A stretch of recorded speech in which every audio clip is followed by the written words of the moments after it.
Hey guys, what's up? Stephanie, the English coach here from EnglishFulltime.com. We are live, and today I'm going to do something really cool. We're going to do a masterclass that is all about how to reach your pronunciation, accent, and speaking goals in 2022. And I am going to talk as much about this as I can in the next hour. I have, as always, lots of notes. Oh my goodness, so many pages of notes here, and I'm just hoping that I will be able to get through everything. And I'm going to need some of your participation as well. So welcome everyone. Where are you guys watching from? What's up? I am here at my home in California.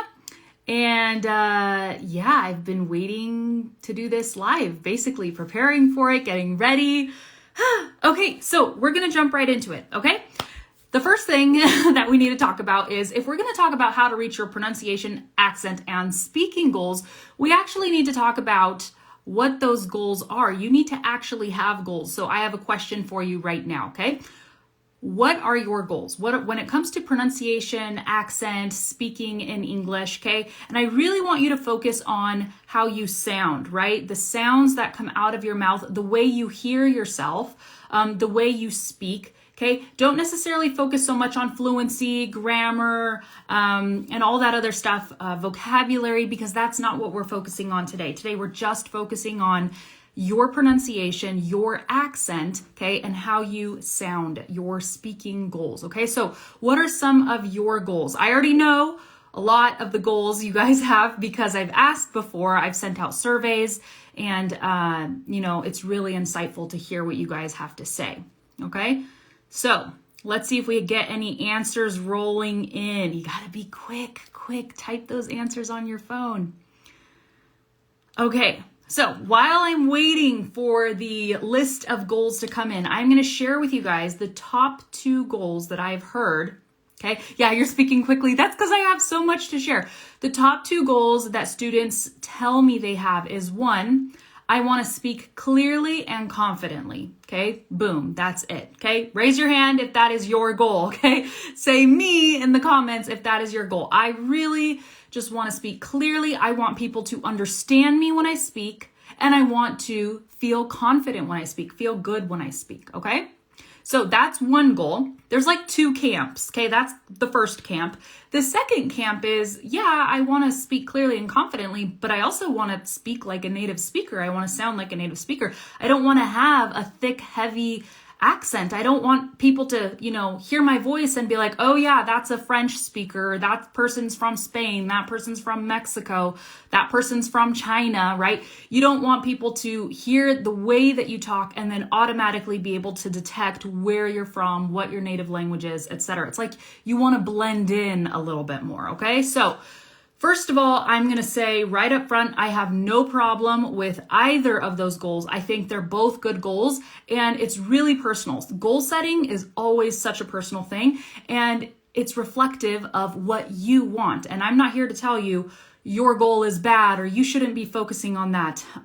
In fact, when I was learning Spanish, okay, one of my goals was I want to sound like a native speaker. I don't want to have a strong gringa accent when I speak Spanish. I don't want people to hear, my Spanish and go, oh yeah, ella es de Estados Unidos. I don't want that. I don't want people to be able to detect that right away. So that was something that really guided me throughout my entire journey, but I learned a lot, and I'm going to share some of the things I learned through my journey because I think it's going to help you guys as well. So first, let me back up in the comments and see if anybody else shared their goals. Someone says, I want all native English speakers to speak like you. You have to have a goal for yourself, not for other people. Goal, being able to take the TOEFL test to measure my English skills. Okay. Let me see. Thank God I speak clearly without heavy accent, but I'm here because I want to learn more. Awesome. Okay. I don't want to speak like a native speaker, just want to speak confidently. Okay. Dun, dun, dun. What else? I want to have good communication with native speakers and make progress in my new country in Canada. Perfect. My goal is to be an interpreter. I want to speak quickly. I want to speak crystal clear so I won't have to feel like repeating. I want to keep honing my skills. Let's see. I want to speak like a native. I'm obsessed with the English language. Okay, cool. So as you guys can see, everybody sort of defines their goals in a little bit different way. Now, let me tell you a little bit about my journey and what was helpful for me. Okay, so I was learning Spanish, and my main goal for learning Spanish was my family immigrated from Argentina before I was born, but I did not grow up with the Spanish language. My parents were multilingual and they had several children, and basically it ended up being easiest for them to just speak English with us. They would speak Spanish with each other, my mom and my dad, but my recollection growing up is I remember that being their secret language. I did not understand because they were not speaking to me, they were not involving me, and in order for a child to really learn a language, they have to be involved in the process. It can't necessarily just be happening in front of them or around them once in a while. So anyhow, it became my goal, actually like my obsession, to learn Spanish, and I really wanted to speak like a native, didn't want to have a heavy American accent. And that really guided me because I put in a lot of effort when it came to pronunciation. Like I was not satisfied with just going, oh, that's how you make the sound. Okay, let me make that. And then repeating and sort of getting it, sort of not, but saying, okay, good enough. It was never good enough. So that could also work against you in the long run. Eventually you do want to get to a place where it is good enough and you are confident and happy with how you speak. But I really pushed myself. And when I was living in the US, my teachers were mainly from Mexico. My friends were mainly from Mexico. So my Spanish was very influenced by Mexican Spanish. But my goal ultimately in my head was I really want to learn the Spanish that my family speaks because I still have family living in Argentina. I really wanted to learn their version of Spanish. So I did a study abroad program. I went to Argentina. I met my husband there. I ended up living there. And that really helped me learn the language. However, I want to say something. You don't have to live in a country. I know this now, okay, with all the experience that I've had. You don't have to live in a country to get the accent of the place or the people there, okay? It's really about training your ear through choosing role models, okay?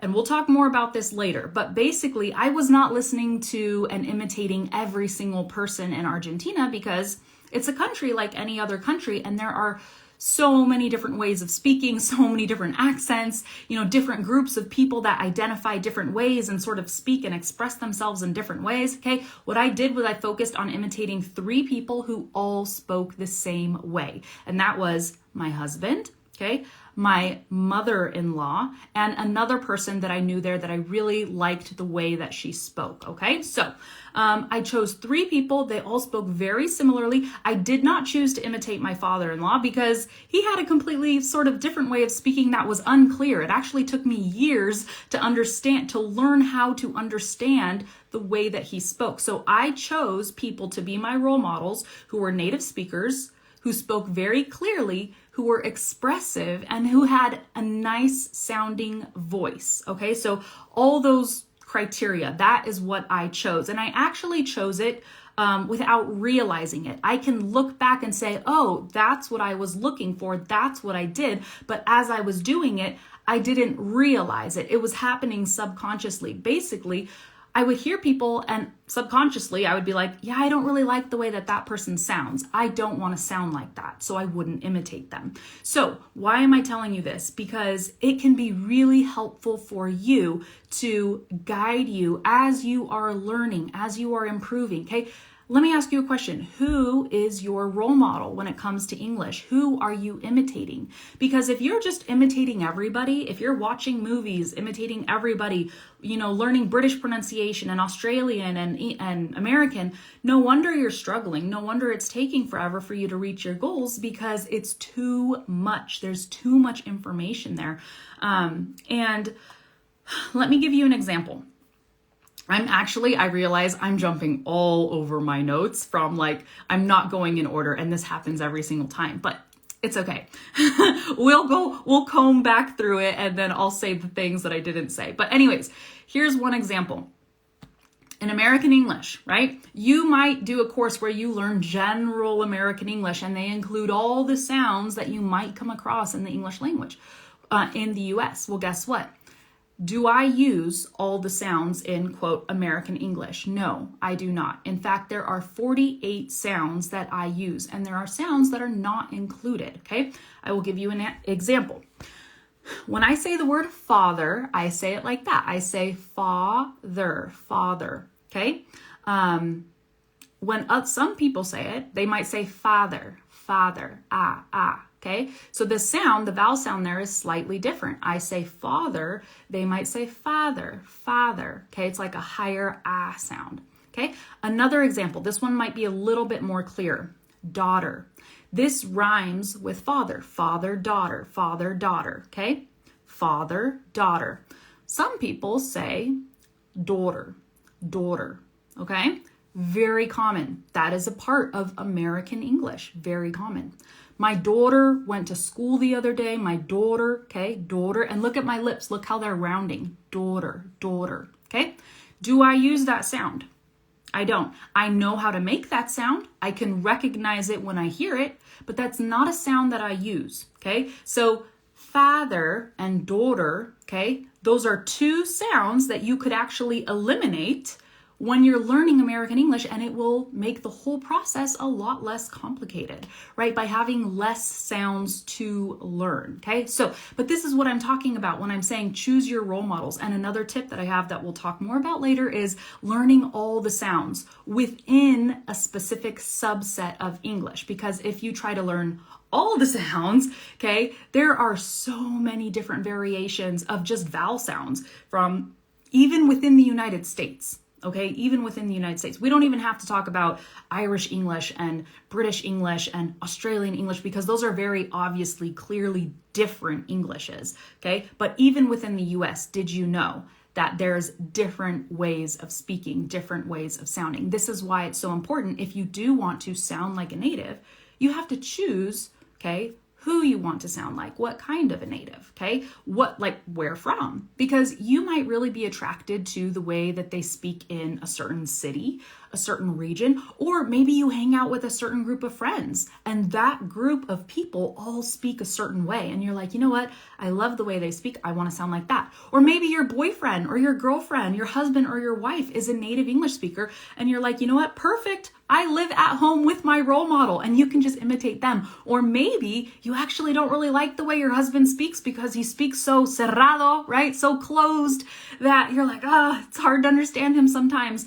And then, you know, you just decide, I actually want to sound a little different. Okay. So, I've chosen the way that I sound. I didn't just I wasn't born like this. There are elements of the way that I talk. Okay. That yes, you know, I got it from my family, maybe certain vowel sounds, consonants, ways of connecting words, but ultimately the way that I portray myself, the way I express myself, okay, a lot of how I communicate and the way I sound, I chose. I decided I want to speak like this, or I like how this sounds. So I don't sound like every native English speaker in the US, right? Everyone has their own sound, but a lot of you have noticed like, whoa, Stephanie, you're so clear, or I love the way you express yourself. I love the way your words flow, your ideas come together, or, you know, the intonation of your voice, like all these, or the quality of your voice, okay?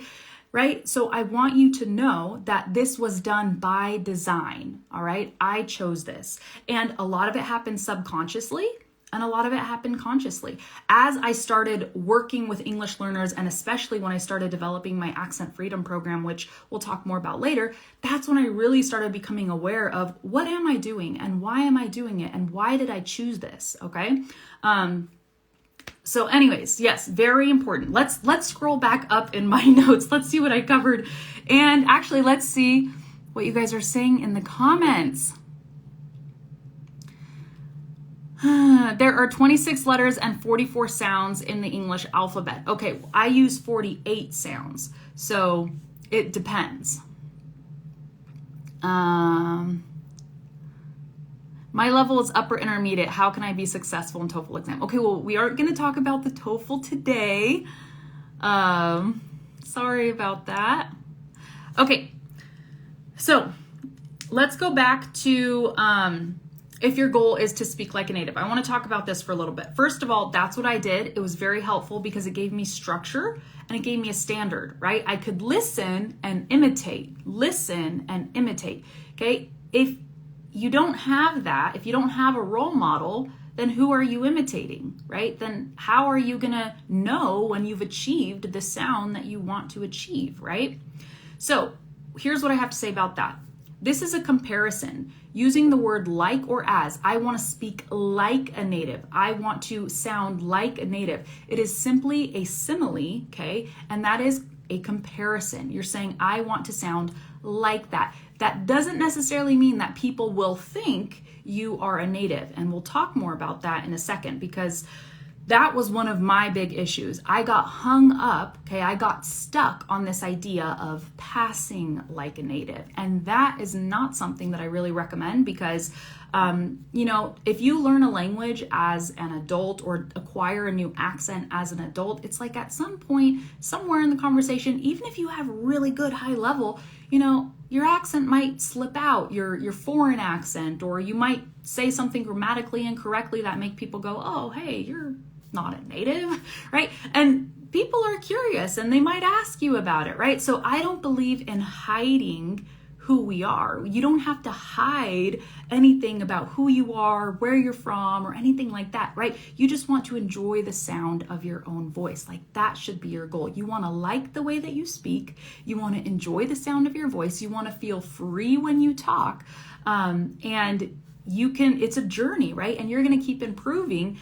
And when you look back, you'll realize how far you've come, but you don't need to obsess over, I want people to think I am a native speaker, because that goes way beyond pronunciation. That's going to include grammar. That's going to include cultural awareness. That's going to include so many things that, if I knew now, or if I knew then what I know now about that, I would have been my own coach and I would have really helped myself along the way, because trying to pass as a native and setting this standard so high really created a lot of speaking anxiety for me. Like I was afraid of, making mistakes. I was afraid of people realizing, oh, she's not a native speaker. What? Right? So it was actually very detrimental to my progress. Okay. So, anyhow, this is like saying, I want to learn to sing, play soccer, or dance ballet like a pro, right? We can set these goals. I want to be able to sing,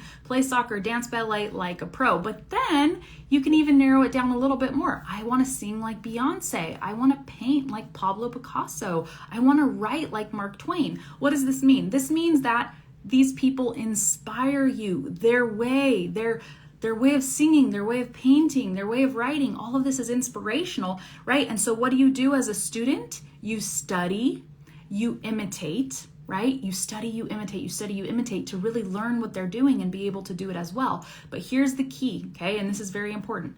At some point, you want to develop your own style, right? All artists, all famous people, they don't get famous because they sound exactly like somebody else. Think about all the famous singers you know, right? Every single band, every single artist, they have their own sound, they have their own style. So it is totally okay to be inspired by other people and to learn and imitate and let that create your foundation. But then at some point you need to go above and beyond to really dig into who you are and how you want to express yourself and how you want to sound. And that is the cool thing about designing your voice, right? The way that I design my voice is you get to decide, do I want to pronounce it like that or not? I'll give you an example. In English, right, in American English, we commonly drop the T after the N sound, okay? So instead of saying winter, in winter it's cold, I might say in winter it's cold. It's really cold this winter, okay? Winter, I'm dropping the T. Well, you can decide whether you want to do that or not. Just because that's what we do in American English, right, does not mean that you have to do it like that. You can choose, do I like the way that that sounds? Do I feel comfortable saying it like that? Or do I prefer to pronounce the T? Because if you do, by all means, you get to make that choice. And by the way, I will let you guys know, sometimes we don't drop the T. It depends. Like if I'm really trying to be clear, I will add the T in just to make sure people understand me. Okay, so, but this is what I mean about really choosing the way that you sound. If it's not something that interrupts clarity, then, you know, it's all a matter of choice. Okay, great. All right, so I reached my goals in Spanish of being able to speak clearly, confidently, like a native, all that stuff, but it took me years, okay, because I didn't know what I was doing and I had to really like figure it out myself the whole way through. But I did some things well and I did some things not so well. So I'm going to tell you guys about these things so you can not make the same mistakes I made, and the stuff that I did well, I'll let you know so you can do that as well, okay? All right, so the first thing that I did well was I focused on one accent, one way of speaking, okay? When I was living in the US, I was really learning sort of like Mexican Spanish. Then when I went to Argentina, I was really focusing on Argentine Spanish. Now this is really important because if you're focusing on too many different varieties, not only are the sounds different, but the words are different. And then it's always like, well, what should I say? That was always my question. Like sometimes in my Spanish classes at the university, hang on, water break. I remember this one day where the teachers were telling us about the different words for apricot. And they said in Argentina, they say damasco. In Mexico, they say chabacano. In Spain, they say albaricoque. Right? And they were like all excited about all this knowledge they were giving the students. And you say it like this here and like this here and like this here. And I was so frustrated. I was just like, I don't care how they say it in all these countries. What am I supposed to say? Right? And I did not have a single teacher tell me, you know what, Stephanie, you get to choose, right? You get to choose and you have to choose, right? Because that is going to create the structure that you need to really find your way of speaking Spanish and your voice. Because if I started taking, you know, words from Mexican Spanish and then words from Spanish from Spain and then words from Argentina and all this stuff and just mixing the language, it'd be like a soup, right? That it wouldn't be good. A soup or a salad. So it's really good to just focus on one accent. And here's another reason. There are patterns in the language. There are sound patterns, intonation patterns, chunks, right? Words that get combined. There are chunk patterns.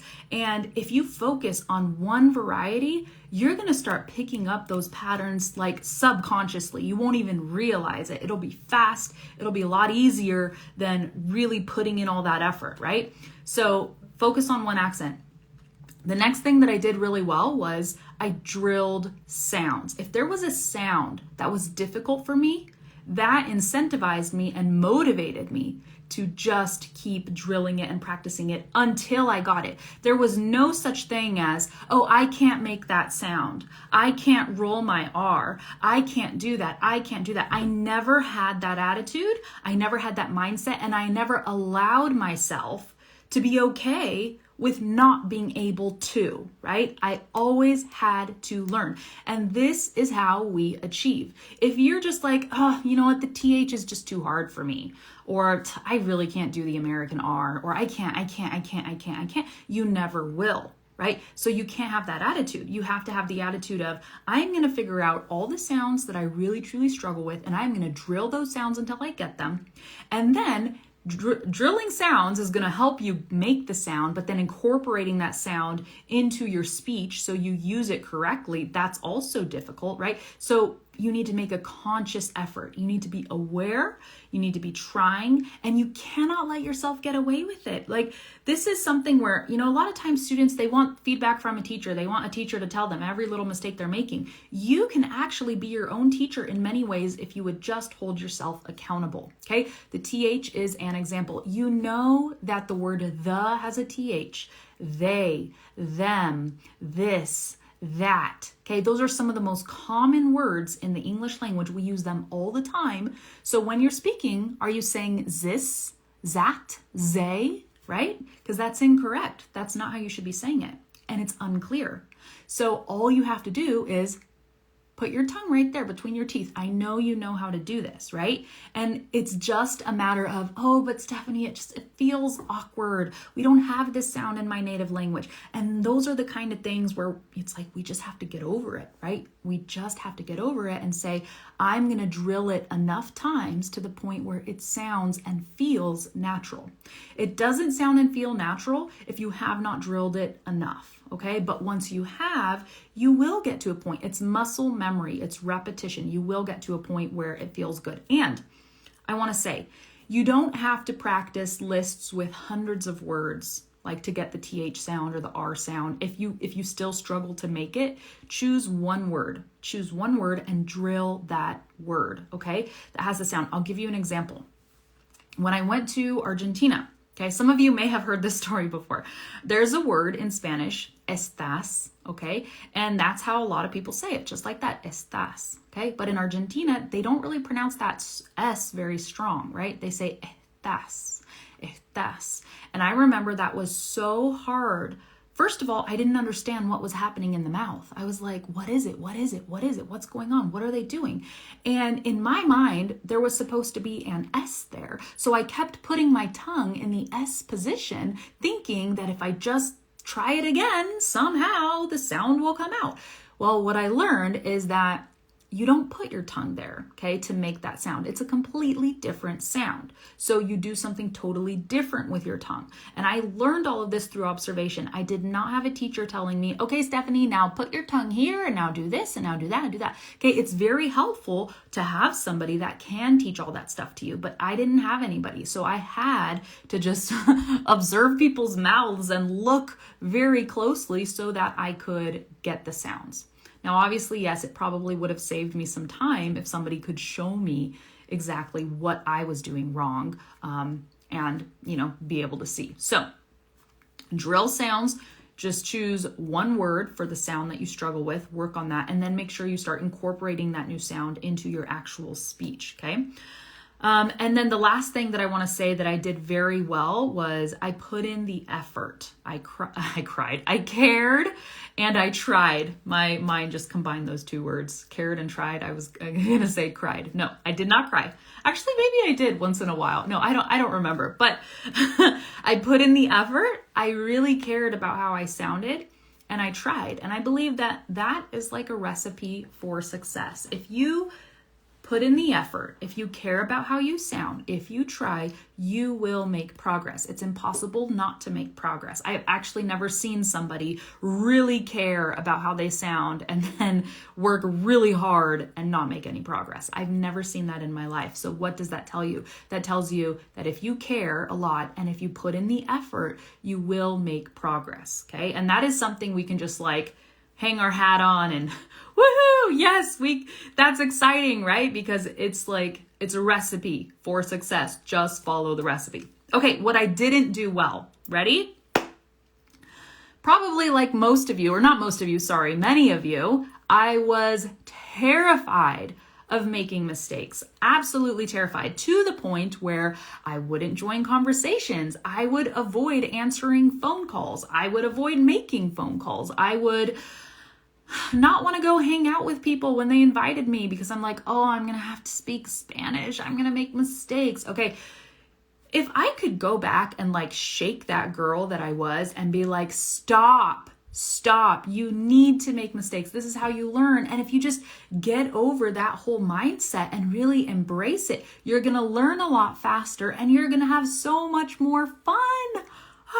If I could just go back in time and change that one thing, I would do it. So for those of you who are like, oh, I'm terrified of making mistakes and all this stuff, like this is me shaking you, okay? Snap out of it. You have to make mistakes, okay? You have to make mistakes. That's how you learn. And if you give yourself permission to make mistakes, like, I don't care. I'm going to make mistakes. I'm going to make all the mistakes, okay? Then you can totally change the way you see mistakes and actually really enjoy speaking and communicating. And whatever you focus on, you're going to magnify it. So if you focus on the mistakes, that's what you magnify. And you think other people are magnifying it and maybe they're not, right? So just don't focus so much on that. Learn from it, but enjoy the process, okay? Like really allow yourself, practice living in this freedom, right? Just the freedom to be, the freedom to speak, etc.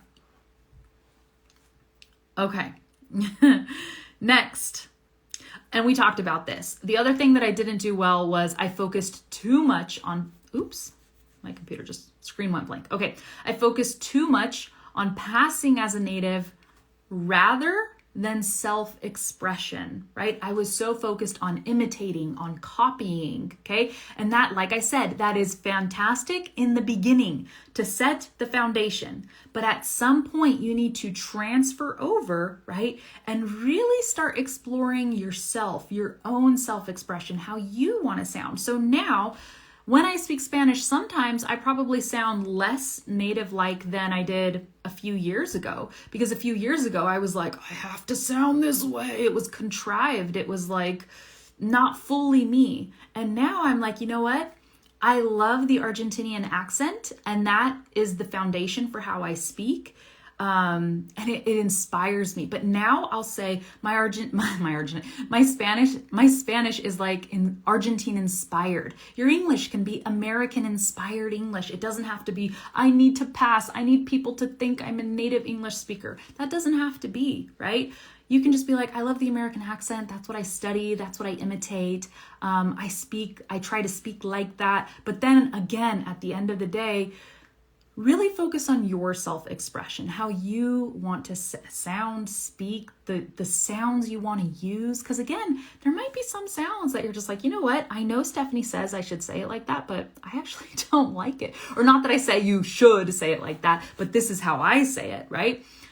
So I'll show you how I say it, but then you can decide, do I want it to sound as close to that as possible? Or do I want to sort of be over here a little bit and sort of say it my own way? Okay. Again, as long as it doesn't interfere with clarity, it's okay. And this is the beauty of everybody having their own goals. You get to choose, right? You get to choose how you sound, how you express yourself, etc. Okay. Next, I have 5 tips for you guys. And, some of this we're going to move through fast because we've already talked about it quite a bit in this video. Hang on a second.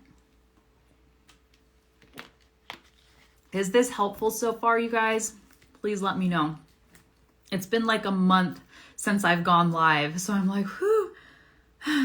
Feel a little bit out of practice here, but getting through it. Okay, so 5 tips for success, right? To help you guys really reach your pronunciation, accent, and speaking goals in 2022. And I wish, this video could be longer. I have so much more to say about all of this, but it can't be too long. So we're just going to sort of hit the basics and run. All right. So as I said before, focus on one accent, okay, one way of speaking.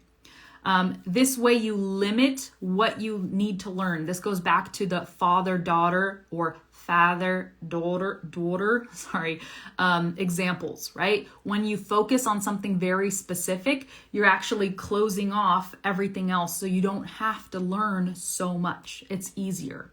So choose a role model, okay? Or choose a few role models. But when you choose people, make sure that they speak the same way, okay? That's very important.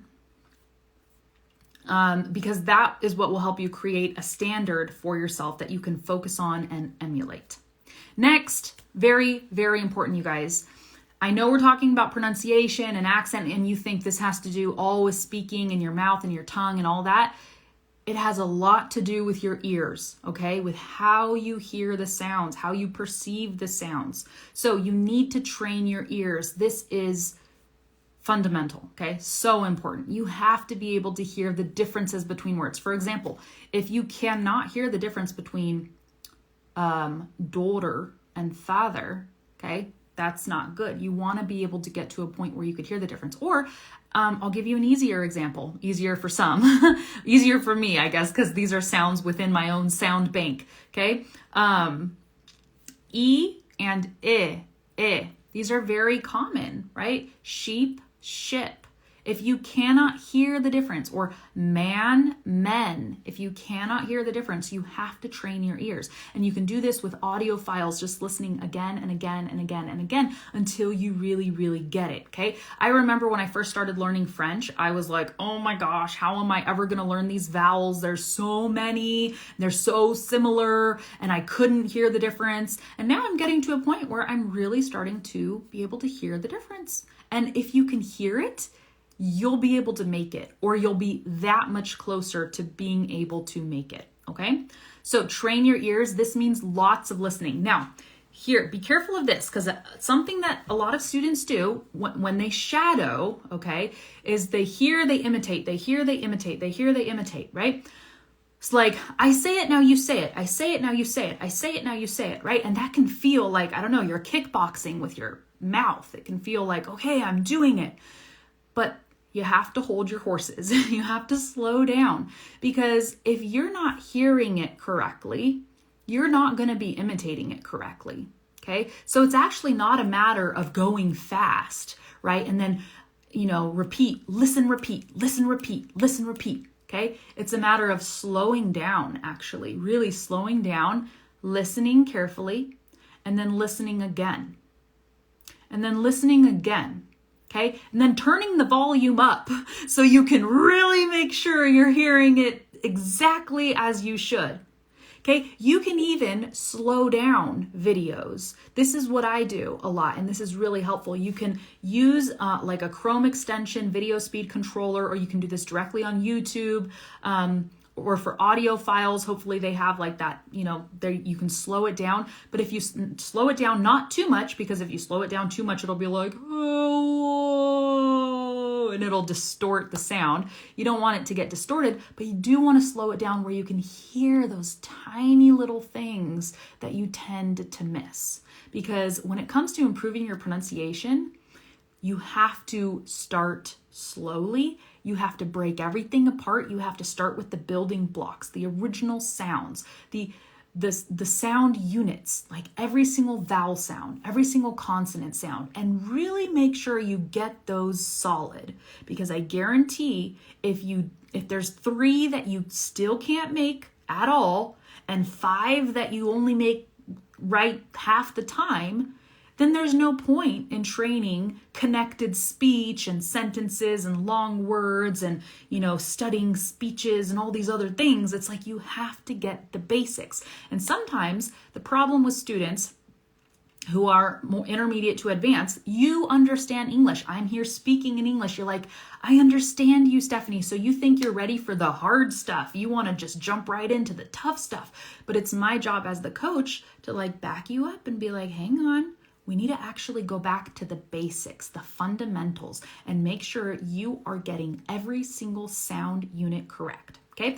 Now, I'll give you a good example of this, the sound. This is one of the most commonly mispronounced sounds that I hear from my students. Instead of saying they say ah, okay? So but, the word but is like bat, okay?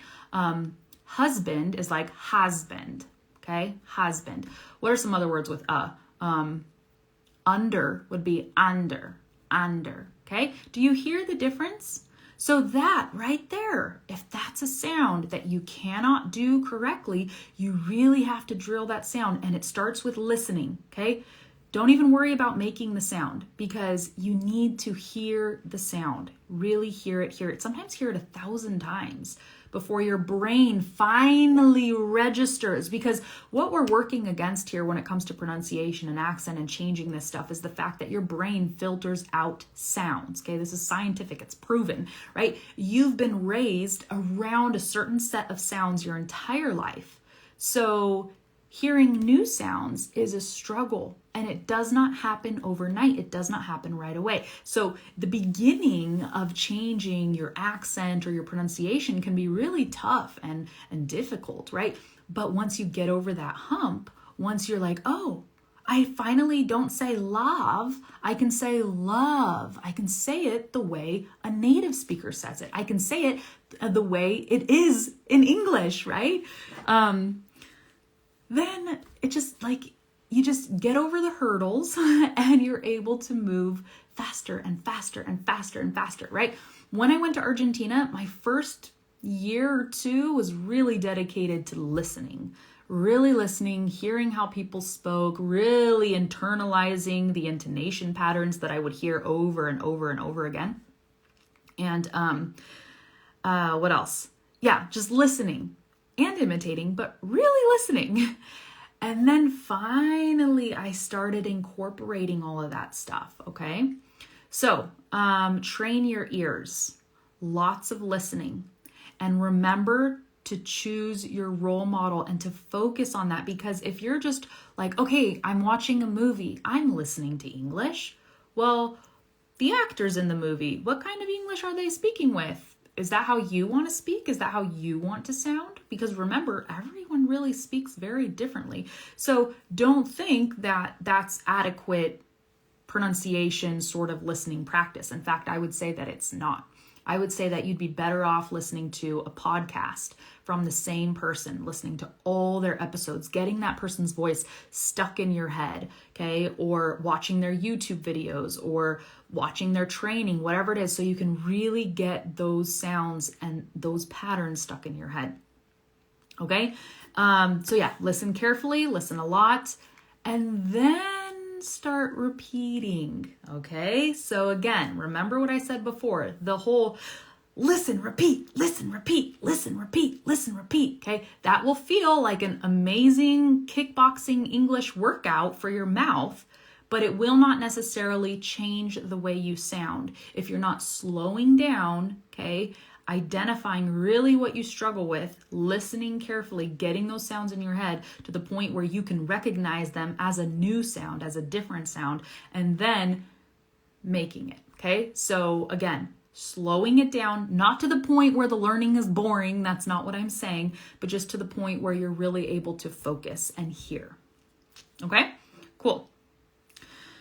Number 3, master the sound units. And we already talked about this. You need to know all the sounds that you should be working with, okay? And then drill the tricky sounds. Do not avoid them, okay? Just whatever you do, do not avoid them. All right. Number 4, look and listen for patterns. This is the beautiful thing about having a role model or a few role models who all speak the same way. You're going to notice patterns, right? It's going to be difficult to notice patterns if you're like, well, I'm learning from a British teacher and an Australian teacher and an American teacher, because we all have different patterns, okay? But if you choose a certain type of English, okay, and certain role models that match how you want to sound, not just that accent, but also how you want to sound, you're going to notice their intonation patterns. You're going to notice their sound patterns, okay? So for example, something that you will probably never hear in my speech is vocal fry, okay? The famous way that the Kardashians like speak and sound, you won't hear that. You won't hear a lot of upspeak in like, so I went to the mall today and then I was like, what should I buy? I'm really exaggerating, but you know that like upspeak that is really popular with a lot of young people. It's like people that watch the Kardashians or identify a certain way or whatever. I don't like the way that it sounds. To me, upspeak communicates I'm not confident. I'm like wondering like what I'm gonna buy, like if I even like it.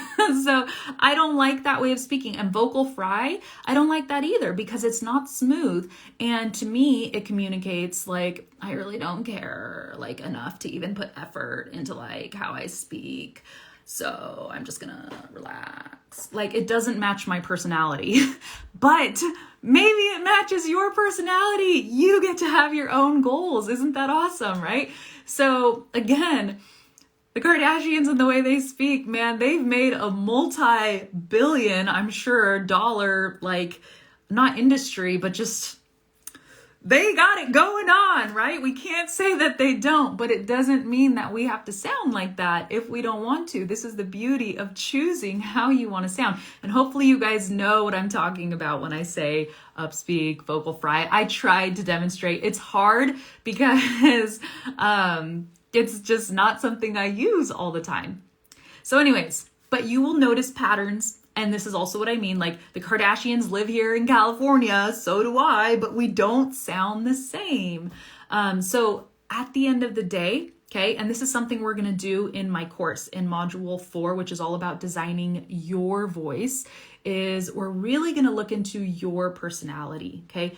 Who you are, how you like to express yourself, because maybe my way of speaking is like a little bit too stiff for you, even though I'm expressive. Maybe you're just like, man, I actually do want to sound like a Kardashian, or man, I actually do want to imitate this other way, or I want to speak with more of like a Southern drawl or something like that.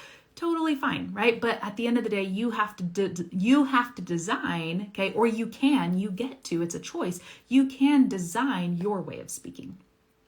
Okay, so look for patterns, sound patterns. We talked about that. Intonation patterns. Intonation, for those of you who don't know, is the rise and fall of the voice. And before I forget, totally unrelated, I wanted to say accent. Okay, what is accent? Accent is a combination of pronunciation, intonation, rhythm, all kinds of things. That is what creates accent, okay? And accent. And actually, you know what? I could make a whole nother training about this, but we don't have time. So that was just a side note for anybody who's curious. Intonation patterns, going back, just the rise and the fall of the voice. Now, I want to say something about this, and it's very important, okay? There are basic, like general intonation patterns, right, in languages. But I don't want you to think that they are mathematical. Like American English, it goes like this, up, down, and then up. Or down, up, down, or whatever. Like it's not that mathematical, and it should not be predictable, because if it's predictable, you're going to sound boring. You don't want that, right? You will sound like a robot if you use really predictable patterns and it's just like going in a loop, like da da da da da da da da da da da da da. Right? That sounds like a children's book. Like we might have rhymes and little sing songs and stuff in a children's book, and we might read it like that. And sure, there's like a pattern that repeats itself, okay? But in actual speech, intonation comes from the basic patterns of the language and then from self-expression, okay? So the basic patterns of the language, right? For example, the phrase once upon a time. We almost always say this the exact same way. When you open a children's book and it starts with once upon a time, we say, once upon a time, once upon a time, There's really no other way we say this. We don't say once upon a time, okay? Or once upon a time, once upon a time. Okay, we don't. We say once upon a time there was a, once upon a time, once upon a time, once upon a time. Okay, so the intonation is created by the rise and fall of the voice, right? And you can also hear the rhythm in that. So these are like fixed patterns, fixed intonation patterns, or a genuine question where you don't know the answer, right? Do you know her? Did you go? Did you see? Okay, da-da-da, da-da-da. Da-da-da, da-da-da. Okay, very simple, very simple. That is the intonation pattern of a question that's based in genuine curiosity. Okay, then we have other types of questions like based in other things like disappointment or sarcasm, or like, so you didn't go. Okay, like that's a question, but I'm not asking it with the typical question intonation. Okay, or so you like her. Okay, or so you lied. Okay, da-da-da, da-da-da. Like this is a question, right? It's not fully an accusation. It kind of is, but the intonation communicates, I'm disappointed. I'm not okay with this. This is not cool. Okay, so again, you will pick up these intonation patterns quite naturally by listening to a lot of English, okay? Intonation is one of those things where you don't have to study it the same way that you study individual sounds, I don't think, if you're consuming enough English, okay? The brain sort of just picks it up. Okay, now let me show you a couple others. So transitions, right? However, that's one. Anyway, but in that case, do you hear how they all go up like this? Okay, but we could also do, however, we could also bring it down. Anyway, but, okay, in that case, Okay, we can bring them down or you can bring it up, right? So what should you do, right? I don't want you to think this is mathematical. I don't want you to think that, okay, you need to, make a note of, if I want to communicate like this, it should come out with this intonation pattern. If I want to communicate like this, it should come out with this intonation pattern. Because I guarantee if you consume enough English and you listen to enough, right, and you have enough conversations yourself, you will start picking up these patterns, right? It's like music. So intonation, remember what I said, intonation patterns, they come from two things: the basic English intonation patterns, okay? Like once upon a time or the question one or et cetera, and then they come from self-expression, right? So your intonation, when you go up, when you go down, this can be influenced by your mood. It can be influenced by your personality, your emotion, your message, and also your skill, like your delivery. Like, for example, I know certain things about how to communicate a message so that it holds people's attention for as long as humanly possible, okay? So I implement a lot of those techniques, but at the same time, I've been doing it for so long, I don't have to think like, well, now when I say this, it's gonna come out like that, and I have to use this pattern, okay? It's just, if you want, you learn things, right? Like if you want people to really focus on a word, make that word longer, draw it out, because when you do that, you're actually forcing them to pay more attention to that word because it is taking up more length in the sentence, right? These little things, little tricks. But anyhow, so something really important that I want you to know when it comes to learning intonation. You could watch an analysis, for example, of a scene from a movie, like, oh, we're going to analyze the intonation patterns in this scene from this movie, this TV show, or the intonation in this speech, et cetera, et cetera, et cetera. And there are certain things you can learn from that. You can learn the general patterns if people point them out and say, this is a classic pattern, this is always used, this is very common, right?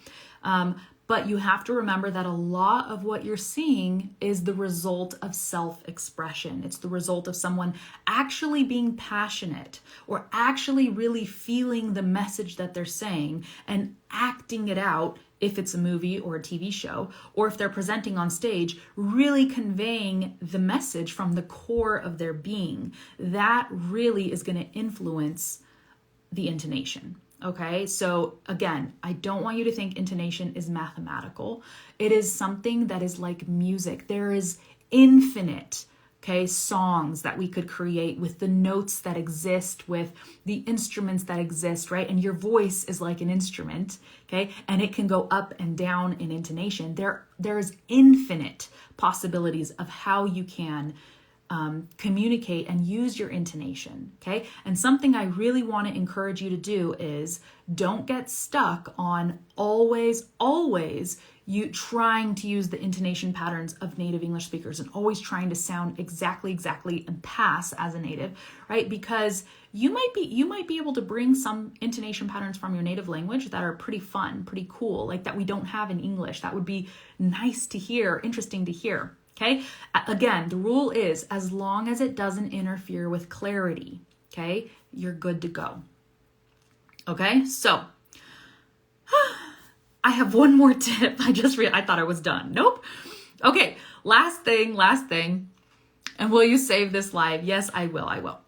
Work on your mindset, you guys. We all have to do this in every aspect of our life, I'm sure. We all have negative thought patterns, limiting beliefs, things that hold us back. Okay. But you know what? The cool thing is we live in 2022, and this is a day and age where it's like all about self-development, personal development, professional development, and you can change and you can be who you want to be, and you don't have to be a slave to your negative mentality, and you don't have to be stuck. So this is the beauty of this. So here are some mantras, okay, that I've used. And I want to know what mantras you guys have. Okay. So if you have any, you can share. Please let us know.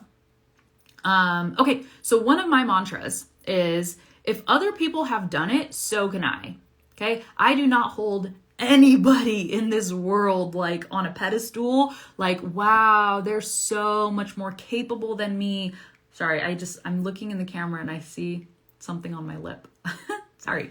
Okay.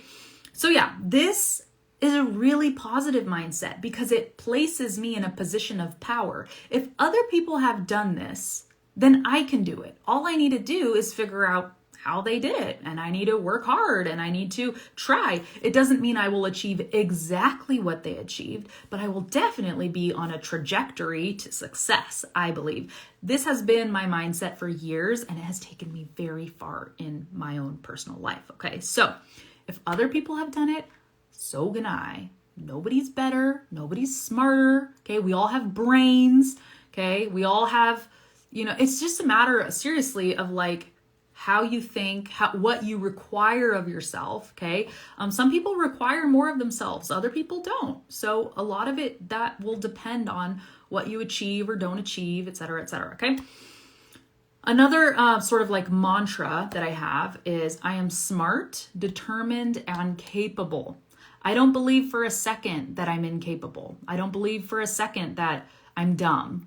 I'm like, no, I look back to my past, like, oh, I figured this out. I figured that out. I figured that out. Okay.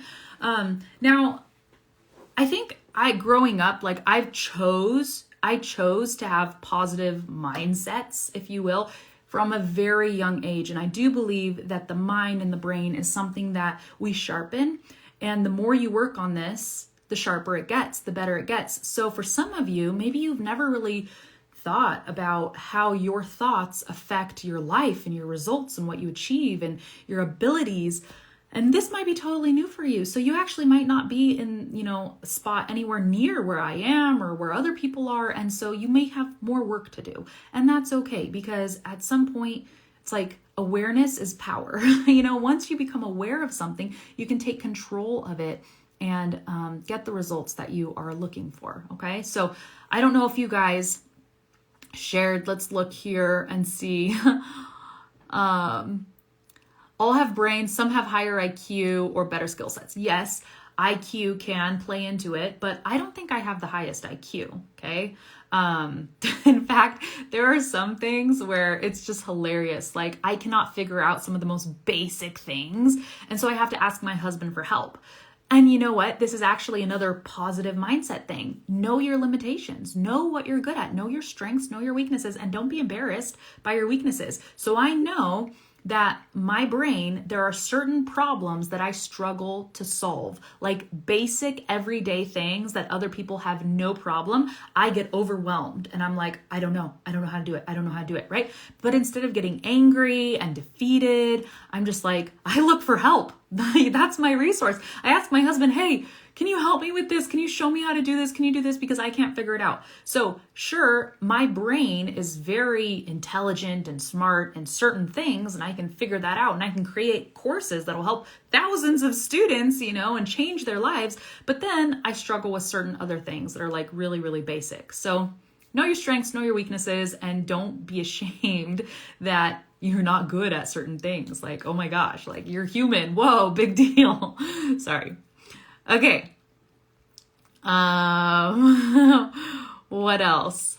Oh, and better skill sets, depends. If someone's been practicing something a lot longer than you have, it's like, of course they're going to be better. My mantra, one step each time. Yeah, that's actually that's one of my mantras these days. Like just take it a day at a time, right? We go through cycles in life. Some are harder. What else? Discipline defeats talent. Yeah, someone can have a lot of natural talent, but if they're not disciplined to really hone in their skills, then, somebody else who maybe has less talent but more discipline can achieve more.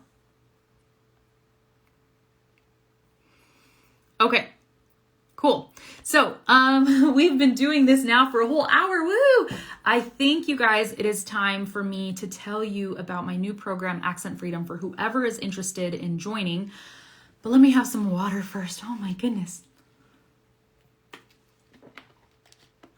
Okay. So, when I talk for an hour, by the way, it's not really my voice that gets tired. It's more like my brain and I get thirsty. Anyways, okay, you guys, so accent freedom. If you are on my email list or if you've been following me here on Instagram and reading my post, then you know that I recently launched this program. This is a new program.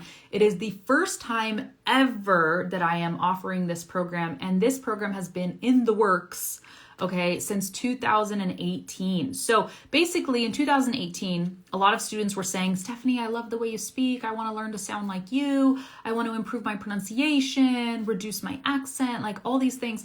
Please help. And I was like, oh, awesome. I'm going to make a pronunciation course. And I announced it back then. And I actually set up a waitlist page for anybody that was interested in the course. Some people have been waiting for this course for like over 2 years, okay? Actually, a student just joined and he told us in the private Facebook group, he's like, when Stephanie announced this a couple years ago, he's like, I joined the wait list. I've been waiting ever since. And I was like, oh my gosh, like you've been waiting that long? So here's the deal. Creating a program is a lot of work. A lot of thought goes into it. Obviously a lot of time and stuff. And I'm actually really glad that I did not create this program earlier because I don't think I was ready. There's so much that I had to learn as a course creator, as an instructor, about what actually works in a course, how to structure the learning, how to structure the teaching, how to help the students set goals, just everything that I don't think I was ready to make what I'm making and offering right now. So anyways, Accent Freedom. This is a program that is designed to do several things, but all of these things are necessary for students who struggle with pronunciation, etc. So what we're saying, I have the page in front of me so I can just sort of read through it and talk to you guys about it. So it's the fastest way to master pronunciation, create your perfect accent in English, and develop a powerful voice with unshakable confidence. So let's talk about these things. So master pronunciation.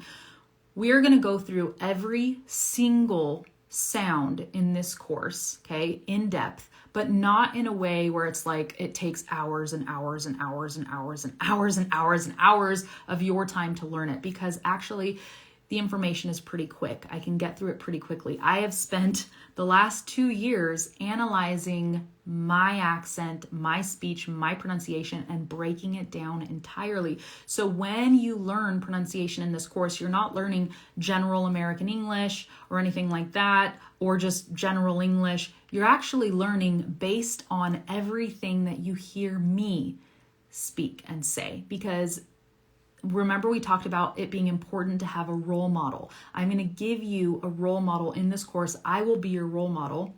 And then I will show you and I will break down. I will show you all the sounds that I use, and I will show you how those sounds interact in different words and different environments, okay? Don't worry if that doesn't make sense. Basically, sounds change. Like the letter T, when you see it written, okay, I've already identified, I don't remember if it was 7 or 9 different sounds or lack of sounds, okay, that letter can represent, okay? It's a lot.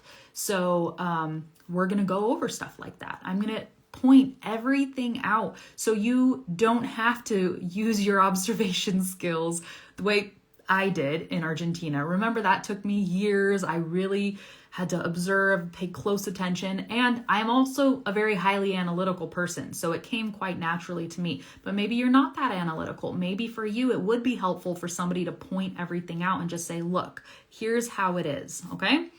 So basically, this is a 12-week program. There are 5 modules. Every module, we're going to spend 2 weeks going through that module. And then the final 2 weeks of the program, it's really going to be about reflecting, taking in the whole experience, analyzing your results, and creating a plan to move forward, okay? Because 12 weeks is enough for you to go through the information, boom, boom, boom, get it, get it, get it. But then you're going to have to spend, the rest of your life implementing it, acquiring it, etc. Okay, so it's a 12-week program, but we are going to give you lifetime access. And I just discovered that this is what works best for my students, because we launch our programs like 2 to 4 times a year, or that's our goal, right? 2 to 4 times a year. And a lot of our students have repeated our programs multiple times. And every time they do the program, they're able to go deeper into the information. So it's like you get to see the same lessons and content, but you're seeing them 6 months later or a year later, so that you can be like, okay, Now, the first time you see everything, it could be very overwhelming. There's a lot to learn. But the second time you go through the course, the third time, etc., it's easier and easier and easier because you've already done it. You already know the content. Let me ask you, have you ever watched a YouTube video that was very helpful, okay, more than once? Okay, it's like that. When you have a very helpful tutorial or something like that, you don't just watch it once and never look at it again. There are certain videos that I refer back to, and I might go back and, even a year later, I might go back and watch that video again because I'm like, that video was very helpful.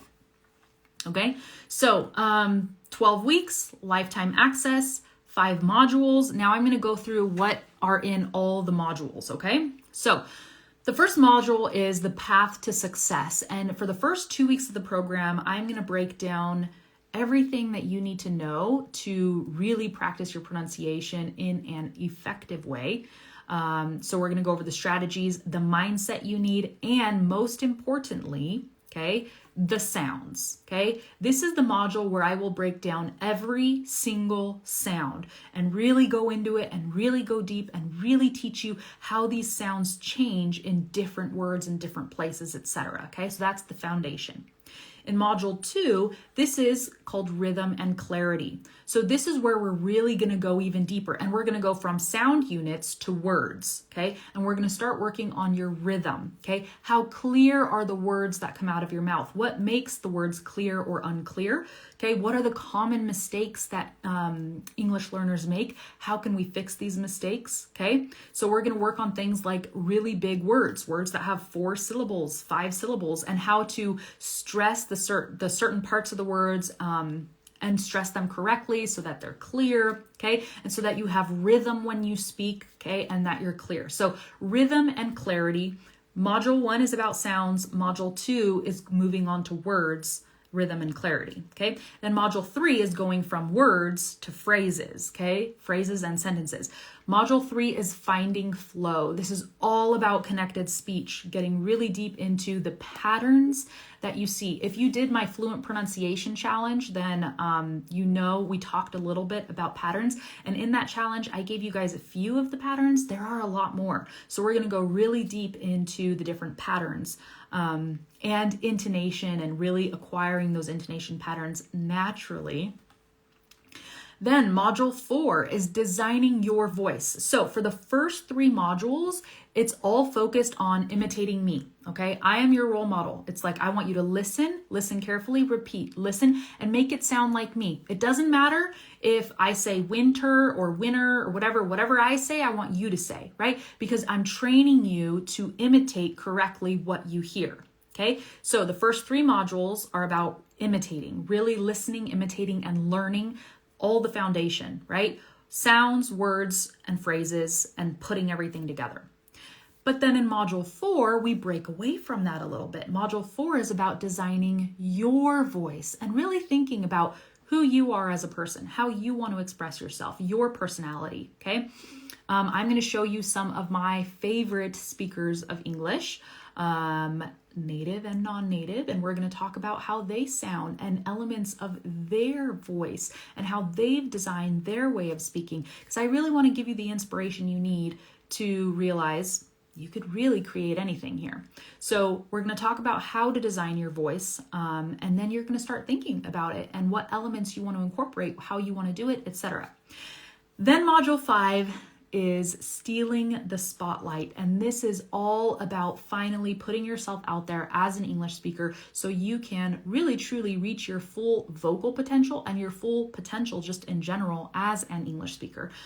So not being afraid of any kind of communication in English, really being able to put yourself out there, going to interviews in English, leading teams in English, even if it's a team of native English speakers, who cares? You'll be able to lead them, getting another job, starting a YouTube channel, starting a podcast, international speaking, whatever it is that you want to do, you can do it. You can steal the spotlight. You do not have to hold back in the shadows your whole life just because you are a, quote, non-native English speaker and English isn't your first language and all this stuff. Okay, none of that matters. Okay, we're going to help you really own this identity of English speaker. Forget the non-native. Non-native has nothing to do with the fact that you speak English, okay? And that you have messages that you can share with the world. You have things that you can share, things that you want to achieve, okay? So it's really about empowerment and helping you take everything that you've learned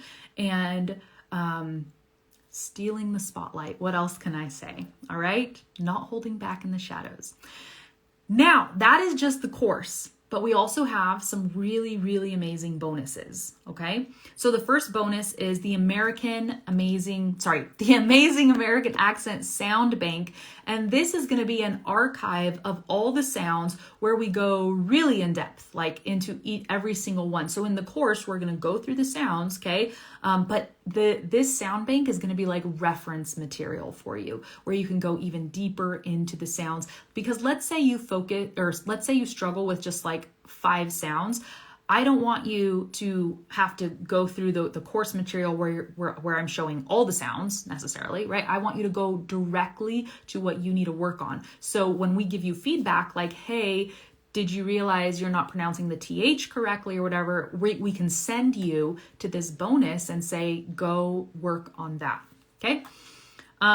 So then there's the fluent pronunciation training. And this training is really about getting you to start speaking fluently, connecting your words fluently. And it's going to have a ton of content in there.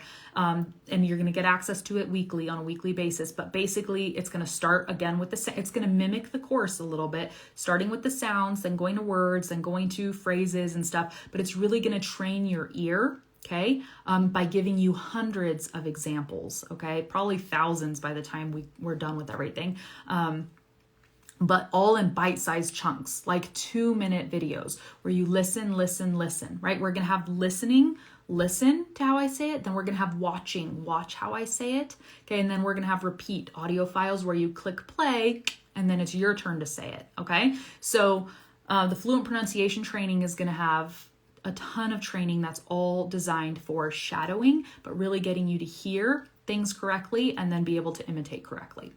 And it's just supplemental to the course, okay? Basically, I'll say this part after. And then the final bonus is the Speak Up Mindset Training. Now, this is where we're gonna go really, really deep for anybody that struggles with like speaking anxiety, lacks confidence, feels like their accent is holding them back in life, and just like can't be the best version of themselves.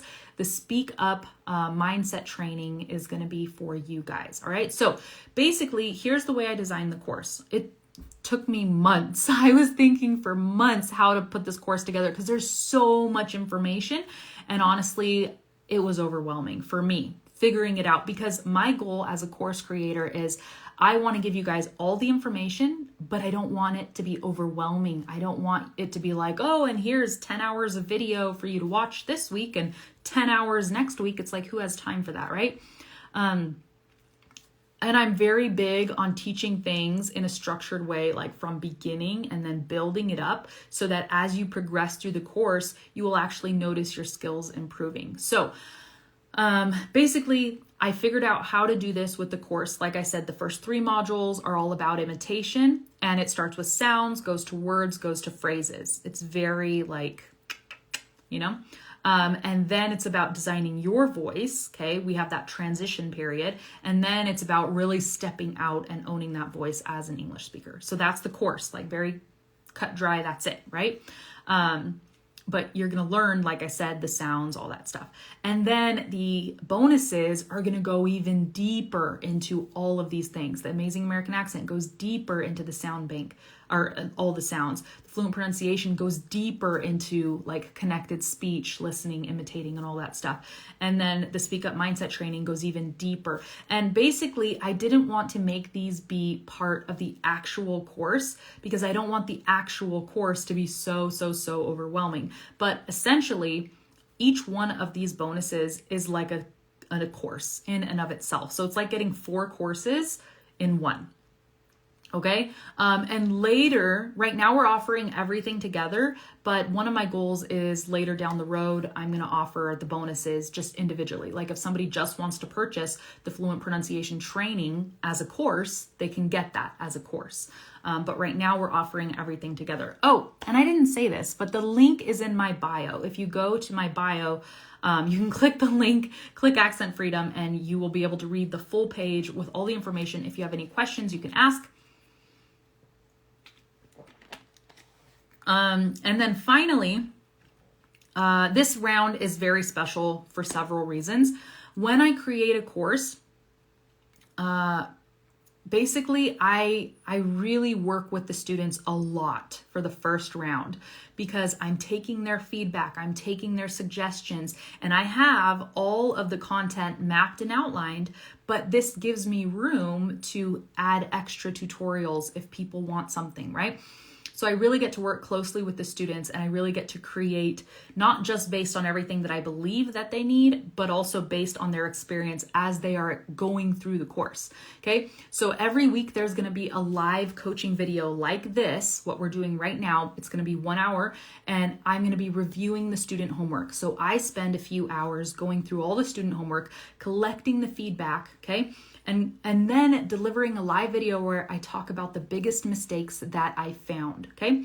Now, typically, I only do this, and I'm only planning to do this on the first round of the course, because once you go through homework, tons, 50, 100, 200 homework assignments, it's really easy to spot the main mistakes students make, and I'm able to deliver feedback that will benefit everyone. So then we record that, and then future students get to watch the recording. Okay, so we're doing that. We also are going to have live Zoom sessions with me where you can actually be in a Zoom room. Okay, we can talk face to face with other students there. You can watch me work with other students. You can ask me questions directly, and it's going to be a time to really dig into everything, answer questions, etc. So we also have a private Facebook group where you're going to be able to submit your homework. I'm going to be able to watch your videos, comment on your posts. Our support team, of course, is there, and we'll be doing that as well. And one of my biggest goals is to answer all of your questions about pronunciation, really understanding how things work, and whether I answer it through a video that's part of the course or I answer you directly, okay, this is one of our goals, okay? So lots of feedback, lots of support, a group learning environment. I've done this with all of my courses. It works so well. It helps keep you accountable. There's a lot of momentum. Everybody's doing it together. You make friends. I know some of you are independent learners, but this still can work for you, or you can choose not to participate in the group if you want. And if you fall behind, if you're like, oh, I didn't get to watch the weekly feedback video, don't worry, because you have lifetime access and you can truly do this course at your own pace. We're offering 2 payment plans, okay? And the information is on the registration page. You can pay with installments, or you can pay in full. Now, this course is a big investment, okay? It's not cheap. This course has a ton of material, a ton of support. I don't want to say it's equivalent to a university course, because I think it's even better, quite honestly. I think at a university course, you wouldn't get half of what you're going to get here, but you would probably pay twice as much or more, okay? So there's that. And, okay, we're doing something really special, but pay attention, because this information I'm about to give you is not on the sales page. We're offering a 20% discount since this is our first launch to welcome all the new students. If you use the code FREEDOM20, okay, so the word freedom and then the number 2020, you will get 20% off whether you choose the installment plan or the pay in full, okay? And we have a money back guarantee, 30-day money back guarantee. Okay, so you really get to try the course for a whole month. That's 1/3 of the program. You get to do the whole thing before really truly committing. If you're like, I don't know, it's a big investment, I'm not sure if this is right for me, my advice is join, do it, and then make your decision, okay? Because you have that guarantee. And if you're like, you know what, I don't think it's for me or whatever, just email my team. They will give you a refund within 24 hours, no questions asked, okay? Because one of my other goals for this course is we really want students to get results. And the only way you're gonna get results is if you like the material, if it is working for you, and if you're feeling it, you know? So let me see if there's anything else. I think I pretty much covered it. Okay, and at the bottom of the page, there is an FAQ section with tons of questions that I know people are going to ask and be curious on. The course starts on January 13th, okay? So next week. But we're closing enrollment this Sunday. So today, where I live, it's Wednesday. So we have Wednesday, Thursday, Friday, Saturday. Wednesday, Thursday, Friday, Saturday, Sunday. 5 days, essentially, maybe a little less, okay? Until we close enrollment. So you have time to look at the page, to send emails, to ask questions. But then we're closing enrollment. We're shutting it down on Sunday, okay? And then the course starts, we're shutting it down on Sunday the 9th. And then the course starts on the 13th, okay? And remember, it's a 12-week course. Okay. Will the price be the same for future accent courses? I cannot answer that right now. I don't know. We're not planning on doing a 20% discount for the next time, so I guess that would be a no. Are the places limited? No. Right now, we are open. We are enrolling and accepting students. We would only close enrollment if we got an astronomical number of students where we're like, oh my gosh, this isn't going to work, for the Zoom sessions or whatever. But right now, we're okay. So we're not limiting any places. How about phonetics? I'm struggling with it. Yes. Oh, a student asked me, are we going to learn the IPA in this course? And the response I have for that is yes, but, okay? I'm going to teach it to you, but your success in the course is not going to be dependent on you learning the IPA. I'm going to teach the IPA as a tool that you will get to decide whether you want to use it or not, okay? So we're always going to have words the way they're actually spelled. And well, I don't want to say always because it depends on what training we're talking about. But generally speaking, we will have words the way they're actually spelled in English, then phonetically spelled in the IPA. And then I've created another version, you could say, where it's easier, even easier than the IPA. Are the bonuses included in the 12 weeks, or am I supposed to do it possible after the course finished? Yes. Okay, so you don't get access to the bonuses after the 12 weeks. You get access to the bonuses while we go through the course. So every week when I release new course content, you're also going to get new bonus content, okay? So you'll get both at the same time.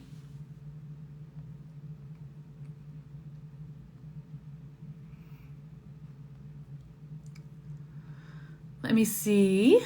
I'm going through the comments. Someone says, stealing the spotlight. I like that. Me too. There is some module for fluency. Okay, so for fluency, we have the fluent pronunciation bonus course, and this is really going to help you start connecting your words fluently, which will improve your fluency. Besides that, we are going to have weekly study sessions. These are going to be student-led study sessions where I'm going to provide the questions, the study material, all that stuff. You will be able to get together with your peers, which is exactly what we do at university, right? We form study sessions. We get together with our peers and we study together. And you will be able to discuss and talk and have conversations, and this will help with your fluency as well.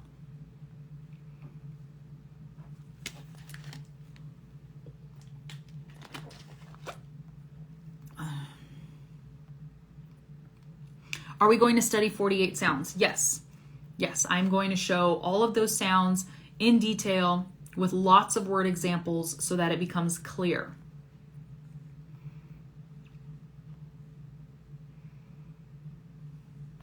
Okay, let me scroll back down. I was scrolling up, now I'm back down.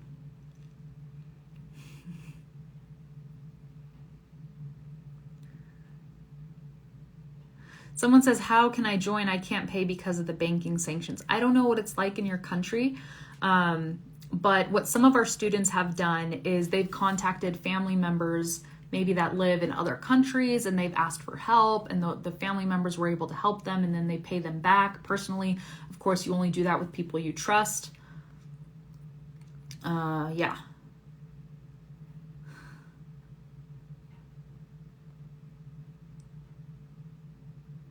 Grammar correction, they're asking if it will be included. Grammar correction is not necessarily included in this course because this is not a grammar course. This is a pronunciation course. So we're really going to be focused on your pronunciation. Thanks. Do you think after 12 weeks of this new training, I will be clear and confident? Is it also possible to be confident and clear in my communication without imitating anyone as a foundation? Okay, so I think yes, you will definitely improve your clarity and confidence in 12 weeks, probably a lot faster than that. Is it possible to be confident and clear in my communication without imitating anyone else as a foundation? I think you can, but at some point, in order to have clarity, it's like you have to know what is clear, right? And in order to know what is clear, there's always going to have to be some standard that you're going for, because certain things just are not going to be clear, right? For example, sink, I sink so, instead of I think so, right? I think so is not clear. So how are you going to fix that? You're going to have to imitate the correct version, right? But remember, in this course, we are going to talk a lot about the imitation that we do in the beginning. It's really for training purposes. It's not like, oh, you have to speak like this. We're training your mouth to be able to make different sounds, right? But then we're going to switch over so that you can really develop your own voice and your own sound.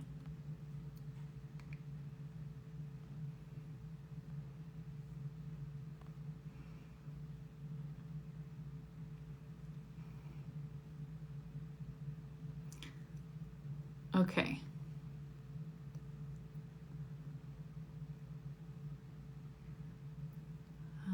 Sorry guys, I'm only answering questions right now that are related to the course. Someone says, "Hi, is your accent standard American accent?" I would say, yes and no. It's really hard to say, oh, standard, because again, there are huge groups of people that all talk a certain way. I would say my accent is very clear and it is perfect for professional situations because of the clarity. And it's expressive. I'll say that too.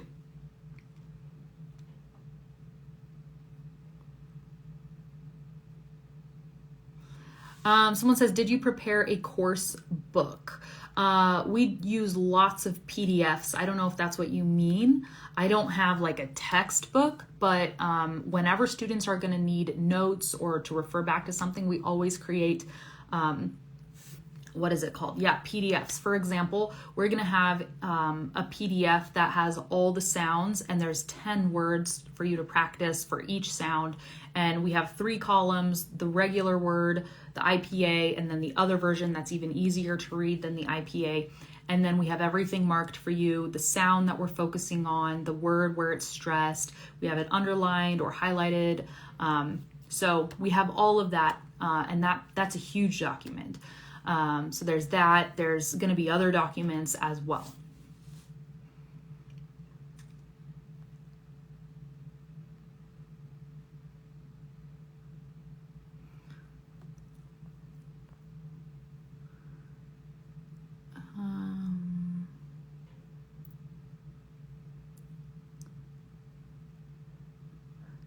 Someone says, I make your accent as my standard because it is very clear and sounds like a pro. Perfect. Again, as long as you have someone that you can imitate, that speaks clearly, and that you like the way that they sound, that's all you need.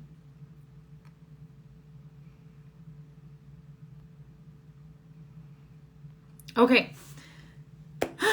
All right, you guys, I'm going to wrap it up because I've been talking for an hour and a half. But if you have any questions about this course whatsoever, I'm going to encourage you to do 2 things. 1, read the registration page in my bio. Click my bio, click Accent Freedom.